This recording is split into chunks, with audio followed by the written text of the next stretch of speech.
13வது கேள்வி.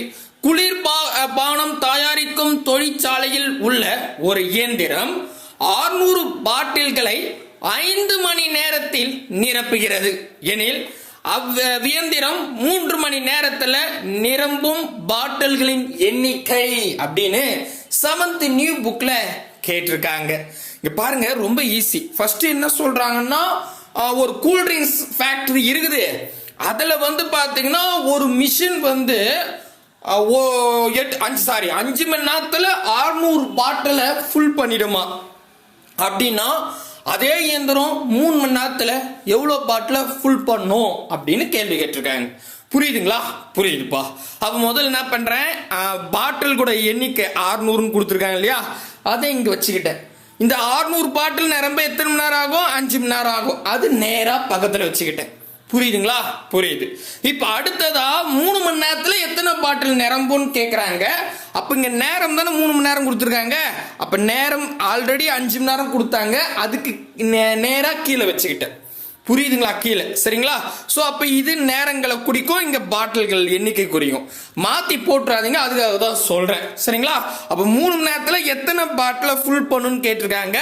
சோ பாட்டில் கூட எண்ணிக்கை கேட்டதால அங்க எக்ஸ்ன்னு வச்சுக்கிட்டேன். ஓகேங்களா? இப்ப எழுதுந்து புரியுதா? புரியுதுங்க. இப்போ நம்ம கொஞ்சம் யோசிப்போம், லாஜிக்கா யோசிப்போம். சரிங்களா? நம்ம வாழ்வே இல்லை.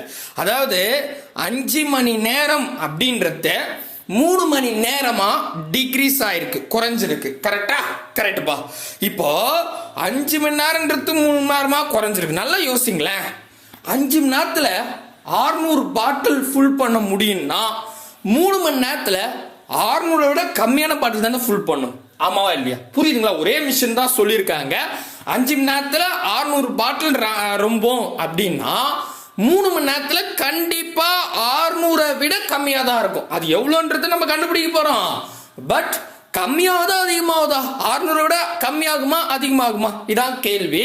அப்போ 3 மணி நேரம் போது கண்டிப்பா கம்மியா தான் ஆகும். கரெக்டா? அப்ப இங்கேயும் டிகிரிஸ் தான் ஆகும்.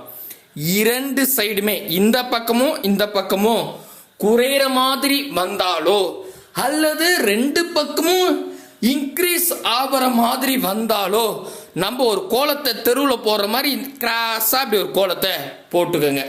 போட்டுட்டு எந்த வட்டத்தில் எக்ஸ் இல்லையோ அதை பெருக்குங்க. எதுல இல்லை? 600லயும் 3லயும் இல்லை. அப்போ 600ஐயும் நான் 3ஐயும் பெருக்கிக்கிறேன். எந்த வட்டத்துல எக்ஸ் இருக்கு அங்க ஒரு நம்பர் இருக்கும், அதை வகுத்துருங்க. எதுல இருக்கு? இது பாருங்க, 5 கூட இருக்குது. அப்ப அந்த 5 வகுத்துருங்க. அவ்வளவுதான்ப்பா, சுருகுனா ஆன்சர். புரியுதா? புரியுது. இந்த மாதிரி 2 பக்கம் இன்க்ரீஸ் ஆகிற மாதிரி அல்ல 2 பக்கம் டிக்ரீஸ் ஆகிற மாதிரி வந்தா அது நேர் விகிதம்னு சொல்லுவாங்க. சரிங்களா? ஜஸ்ட் ஞாபகம் வச்சுங்க. ரைட் பாய், படிச்சலாமா? 1 5 5 12 5 60. கரெக்டா? இங்க ஒரு 0 இருக்கு, அதை போட்டு 120.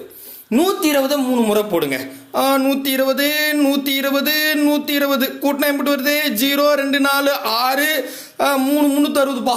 அப்போ 360 பாட்டில். அவ்வளவுதான், முடிஞ்சிருச்சு. ஆப்ஷன் சி தான் சரியான விடை. பாருங்க, ரொம்ப ஈஸி.